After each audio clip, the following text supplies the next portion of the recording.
想問下劉德華先生出現嗰度咧，你講嘅係 Vincent 係嘛？Vincent 係劉德華冇喺個係冇喺度嘅，係 Vincent。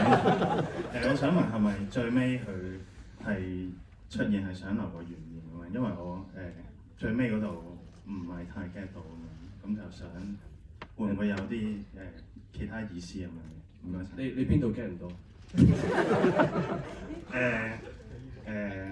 即係想知道你會唔會有啲意思喺裏面啫？哦，係嗱，如果關於個夢咧，其實就本身我咪最尾發咗個夢嘅，係咁啊爸爸猛咁打媽咪，咁我就偷咗隻肉鴨，咁啊翻嚟又見到佢猛咁打媽咪咁樣噶嘛，咁以為就完啦嘛。係咁 Vincent 嗰個意思咧就係、其實咧佢再潛入我個夢，佢講過會再見噶嘛，咁啊潛入我個夢就發現原來我咧就收埋咗個秘密，連我自己都唔知嘅，我都唔記得咗，就係、其實媽咪係我推落樓嘅，係啦。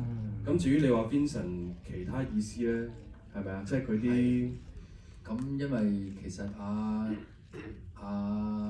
Dr. Man 細個啦，佢咁細個做咗一個咁嚴重嘅決定咧，其實佢承擔唔到嘅，大人都承擔唔到啦，係嘛？咁但係佢都係有個咁嘅決定，結果佢嗰個我哋人體個自我機制啊，嗰個保護功能咧就會即刻啟動啊，令到你即刻唔記得嗰件事，忘記咗佢。所以你記唔記得佢一推完阿媽落樓咧，佢又再講翻唔好打佢啦，打死佢啦，佢就 skip 咗佢頭先嘅行為啊。咁呢樣嘢係喺佢個心底裏邊好深嗰一層嚟嘅。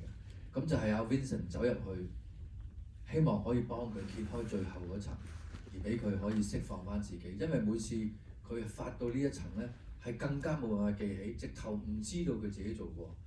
咁如果阿 Vincent 越刮越深，可能阿 Dr. Man 係一個 serial killer 嚟，殺咗好多人都唔定，越揭越深。咁樣好唔好啊？明白，唔該晒，唔該晒兩位，多謝。你演得好好，多謝。好多謝晒。阿強差唔多啦喎。差唔多啦，後邊仲有冇人想